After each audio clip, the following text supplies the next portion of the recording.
नमस्कार दोस्तों, स्वागत है आपका हमारे YouTube चैनल साहित्य सुधा में।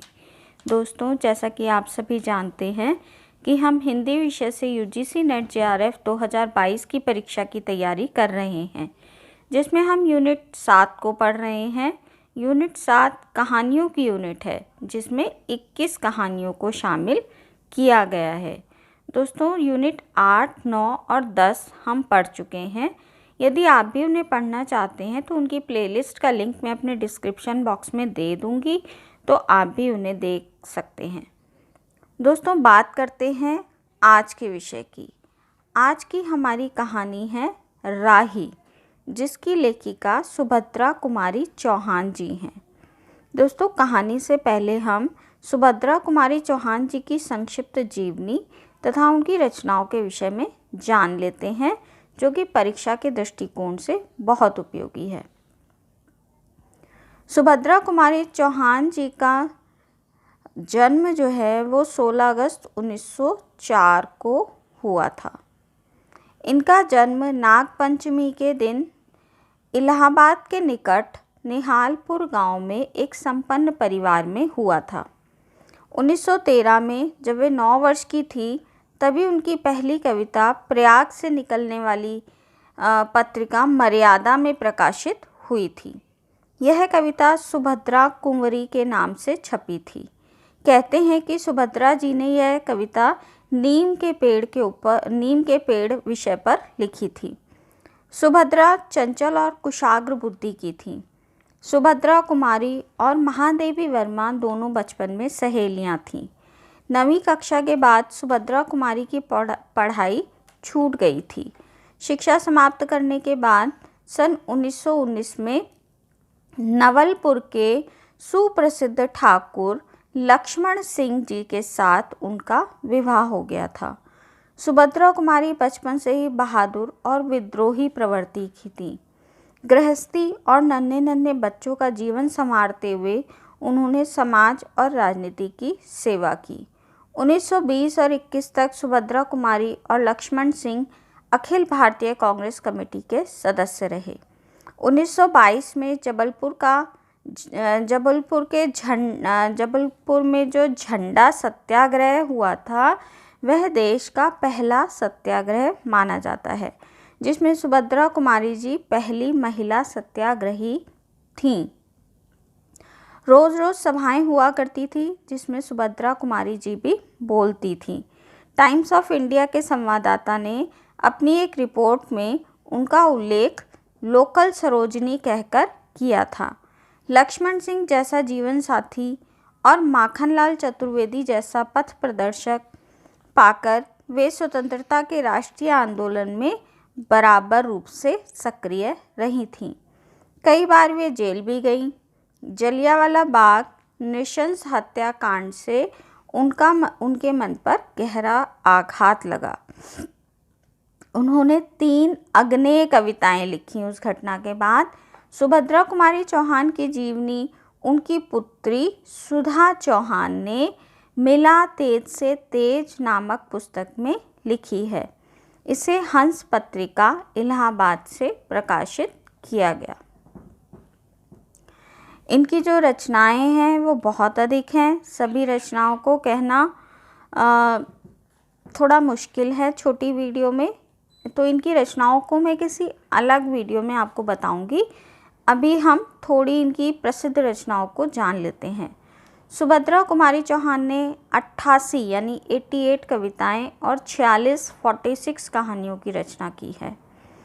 इनके जो कहानी संग्रह हैं जो प्रसिद्ध हैं, वे हैं बिखरे मोती, जो 1932 में आया, उन्मादिनी 1934 में, और सीधे साधे चित्र ये 1947 में। कविता संग्रह जो इनके प्रसिद्ध हैं वे है पहला मुकुल 1930 में और त्रिधारा ये भी 1930 में, और इनकी जीवनी जो हमने अभी पढ़ा मिला तेज से तेज, ये इनकी पुत्री ने लिखी थी। अब बात करते हैं आज की कहानी राही की। राही कहानी में सुभद्रा कुमारी जी ने गरीबों की पीड़ा का वर्णन किया है। इस कहानी में उन्होंने भूख के लिए चोरी करने की मजबूरी पर प्रकाश डाला है। इस कहानी में उन्होंने सत्याग्रहियों में शामिल सत्ता के लोलुप व्यक्तियों पर करारा व्यंग किया है। उन्होंने इस कहानी में गरीबों के कष्ट निवारण को ही सच्ची देशभक्ति माना है। सुभद्रा जी के लिए मानवता ही सबसे बड़ा धर्म था। अब हम कहानी के पात्रों को देख लेते हैं। दोस्तों, इस कहानी में केवल 2 ही पात्र हैं। पहली है राही और दूसरी है अनीता।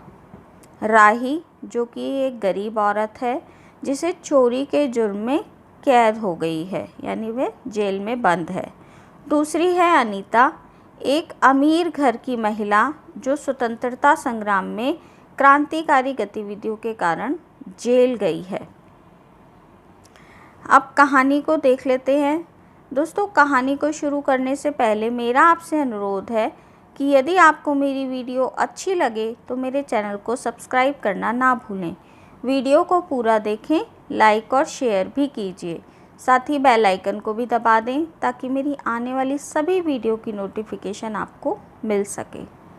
तो चलिए कहानी की शुरुआत करते हैं।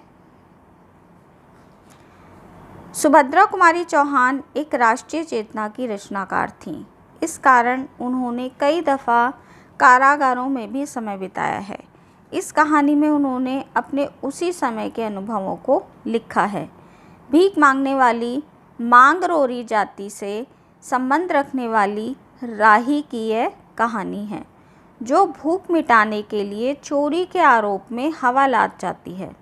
हवालात में राही अनीता नाम की एक सत्याग्रही के साथ बातें करती हुई अपनी विवशता बताती है। अनीता उसकी बात सुनकर चिंतित हो जाती है। राही जैसी गरीब और भोली भाली जनता की सेवा करने और उसके दुख को दूर करने में ही सच्ची देशभक्ति है, अनीता ऐसा सोचती है। जेल में ही वह सपने में मांगरोरी जाति के लोगों की सेवा करती है, जिससे गांव वालों का सुधार हो गया। दूसरे दिन पिता की बीमारी के कारण अनीता को जेल से रिहा कर दिया जाता है और उसका सपना साकार हो जाता है। राही कहानी की शुरुआत 2 पात्रों राही और अनीता के संवादों से शुरू होती है। तो देख लेते हैं वे क्या संवाद हैं। तेरा नाम क्या है? अनीता पूछती है। तो वह महिला बताती है, राही। तुम्हें किस अपराध में सजा हुई है? चोरी की थी सरकार। चोरी? क्या चुराया था? नाज की गठरी। कितना अनाज था? होगा 5-6 सेर। और सजा कितने दिन की है? साल भर की। तो तूने चोरी क्यों की? मजदूरी करती तब भी दिन भर में 3-4 आने पैसे मिल जाते। हमें मजदूरी नहीं मिलती सरकार, हमारी जाति मांगरोरी है, हम केवल मांग कर ही खाते हैं। और भीख ना मिले तो फिर चोरी करते हैं। उस दिन घर में खाने को नहीं था, बच्चे भूख से तड़प रहे थे। बाजार में बहुत देर तक मांगा, बोझा ढोने के लिए टोकरी भी उठाई, लेकिन कुछ नहीं मिला। सामने किसी का बच्चा रो रहा था, उसे देखकर मुझे अपने भूखे बच्चे की याद आ गई। वहीं पर किसी की अनाज की गठरी रखी हुई थी, उसे लेकर अभी भाग ही रही थी कि पुलिस ने पकड़ लिया। अनीता, फिर तूने कहा नहीं कि बच्चे भूखे थे इसलिए चोरी की? संभव है इस बात से मजिस्ट्रेट कम सजा देते। राही, हम गरीबों की कोई नहीं सुनता सरकार। बच्चे आए थे कचहरी में, मैंने सब कुछ कहा पर किसी ने भी नहीं सुना। अनीता, अब तेरे बच्चे किसके पास हैं? उसका बाप है? राही, उसका बाप मर गया सरकार, जेल में उसे मारा था और वही अस्पताल में मर गया। अब बच्चों का कोई नहीं है। अनीता, तो तेरे बच्चे का बाप भी जेल में ही मरा, फिर क्यों जेल आया था? वह क्यों जेल आया था? राही, उसे तो बिना कसूर के ही पकड़ लिया था सरकार। ताड़ी पीने को गया था, 2-4 दोस्त उसके साथ थे। मेरे घर वालों का एक पुलिस वाले के साथ झगड़ा हो गया था। उसी का उसने बदला लिया। 109 में उसका चालान करके साल भर की सज़ा दिला दी और वह वहीं पर मर गया। अनीता, अच्छा जा अपना काम कर। अनीता सत्याग्रह करके जेल आई थी। पहले उसे बी क्लास दिया गया था, फिर उसके घर वालों ने लिखा पढ़ी करके उसे ए क्लास दिलवा दिया था। अनीता के सामने एक प्रश्न था। वह सोच रही थी कि देश की दरिद्रता और इन निरीह गरीबों के कष्टों को दूर करने का कोई उपाय नहीं है। हम सभी परमात्मा की संतान हैं, एक ही देश के निवासी, कम से कम एक। हम सबको खाने पहनने का समान अधिकार तो है ही ना। फिर यह क्या बात है कि कुछ लोग तो बहुत आराम करते हैं और कुछ लोग पेट के अन्न के लिए चोरी करते हैं। उसके बाद विचारक के अदूरदर्शिता के कारण या सरकारी वकील के चातुर्यपूर्ण जिरह के कारण छोटे छोटे बच्चों की माताएं जेल भेज दी जाती हैं। उनके भूखे बच्चे मरने के लिए छोड़ दिए जाते हैं। एक और तो यह कैदी है जो जेल आकर सचमुच जेल जीवन के कष्ट को उठाती है, और दूसरी ओर हम लोग जो अपनी देशभक्ति का ढिंढोरा पीटते हुए जेल आते हैं। हमें आमतौर से दूसरे कैदियों के मुकाबले अच्छा बर्ताव मिलता है, फिर भी हमें संतोष नहीं होता। हम जेल आकर ए और बी क्लास के लिए झगड़ते हैं। जेल आकर ही हम कौन सा बड़ा त्याग कर देते हैं। जेल में हमें कौन सा कष्ट रहता है, सिवा इसके कि हमारे माथे पर नेतृत्व का सील लग जाता है। हम बड़े अभिमान के साथ कहते हैं, यह हमारी चौथी जेल यात्रा है, यह हमारी 5वीं जेल यात्रा है। अपनी जेल यात्रा के किस्से बार बार सुनाकर आत्मगौरव अनुभव करते हैं। तात्पर्य यह है कि हम जितनी बार भी जेल आ चुके होते हैं, उतनी ही सीढ़ी हम देशभक्ति और त्याग से दूसरों से ऊपर उठते चले जाते हैं। इसके बल पर जेल से छूटने के बाद कांग्रेस को राजकीय सत्ता मिलते ही हम मिनिस्टर और स्थानीय संस्थाओं के मेंबर और क्या क्या बन जाते हैं। अनीता सोचती रही। कल तक तो खद्दर भी नहीं पहनते थे, बात बात पर कांग्रेस का मजाक उड़ाते थे। कांग्रेस के हाथों में थोड़ी शक्ति आते ही वे कांग्रेस भक्त बन गए, खद्दर पहनने लगे, यहाँ तक कि जेल में भी दिखाई पड़ने लगे। वास्तव में यह देशभक्ति है या सत्ता भक्ति? अनीता की आत्मा बोल उठी। वास्तव में सच्ची देशभक्ति तो इन गरीबों के कष्ट निवारण में है। ये कोई दूसरे नहीं हैं, हमारी ही भारत माता की संतानें हैं। इन हज़ारों लाखों भूखे नंगे भाई बहनों की यदि हम कुछ भी सेवा कर सकें तो सचमुच हमने अपने देश की सेवा की है। हमारा वास्तविक जीवन तो देहातों में ही है। किसानों की दुर्दशा से हम सभी थोड़े बहुत परिचित हैं, पर इन गरीबों के पास ना घर है और ना ही द्वार।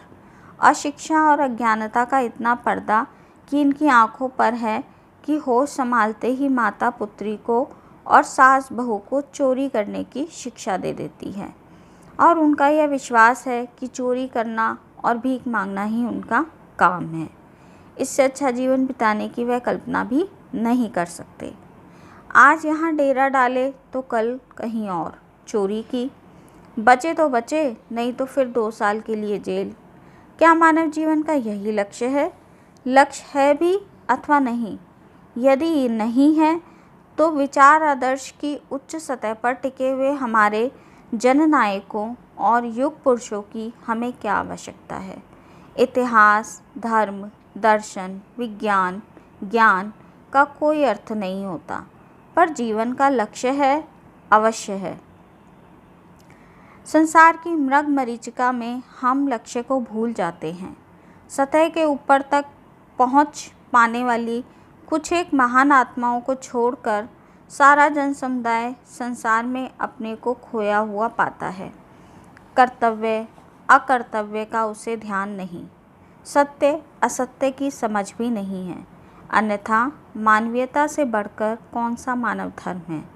पतित मानवता को जीवन दान देने की अपेक्षा भी कोई महत्तर पुण्य है? राही जैसी कोई भोली भाली किंतु गुमराह आत्माओं के कल्याण की साधना होनी चाहिए। सत्याग्रही की यही प्रथम प्रतिज्ञा क्यों न हो? देशभक्ति का यही मापदंड क्यों न बने? अनीता दिन भर इन्हीं विचारों में डूबी रही। शाम को वह इस प्रकार कुछ सोचते सोचते सो गई। रात में उसने सपना देखा कि जेल से छूटकर वह इन्हीं मांगरोरी लोगों के गांव में पहुंच गई है। वहां उसने एक छोटा सा आश्रम खोल दिया है। उसी आश्रम में एक तरफ छोटे बच्चे पढ़ते हैं और दूसरी तरफ स्त्रियां सूत काटती हैं। दूसरी तरफ मर्द कपड़ा बुनते हैं और रुई धुनते हैं। शाम को रोज़ उन्हें धार्मिक पुस्तक पढ़कर सुनाई जाती है और देश में कहाँ क्या हो रहा है यह सब सरल भाषा में समझाया जाता है। भीख मांगने वाले और चोरी करने वाले लोग अब आदर्श ग्रामवासी हो रहे हैं। रहने के लिए इन्होंने छोटे छोटे अपने घर बना लिए हैं। राही के अनाथ बच्चों को अनीता अपने साथ रखने लगी है। अनीता यही सुख स्वप्न देख रही थी। सुबह 7 बजे उसकी नींद नहीं खुली। अचानक एक स्त्री जेलर ने उसे आकर जगा दिया और बोली, आपके पिता बीमार हैं, आप बिना शर्त छोड़ी जा रही हैं। अनीता अपने स्वप्न को सच्चाई में परिवर्तित करने के लिए एक मधुर कल्पना लेकर घर चली गई। इस कहानी के माध्यम से सुभद्रा कुमारी चौहान यह संदेश देना चाहती हैं कि गरीबों के कल्याण के बिना सत्याग्रहियों की जो देशभक्ति है वह सत्ता भक्ति ही कहलाएगी। वास्तव में सच्ची देशभक्ति तो गरीबों के कष्ट निवारण में ही है। गुमराह लोगों को सही रास्ते पर लाने का प्रयास है। मानवीयता ही हमारा सबसे बड़ा धर्म है। यहाँ ये कहानी समाप्त होती है। दोस्तों, इस छोटी सी कहानी में सुभद्रा जी ने कितनी गूढ़ बातें हमसे कह दी हैं और कहीं ना कहीं हमें भी अपने जीवन में इन बातों को अपनाना चाहिए, गरीबों की मदद करनी चाहिए ताकि इस देश से गरीबी को ख़त्म किया जा सके। तो दोस्तों, आज की इस वीडियो को मैं यहीं विराम देती हूँ। आज की हमारी कहानी यहीं पर समाप्त हो जाती है। मिलती हूँ आपसे अगली वीडियो में अगले टॉपिक के साथ। तब तक के लिए नमस्कार।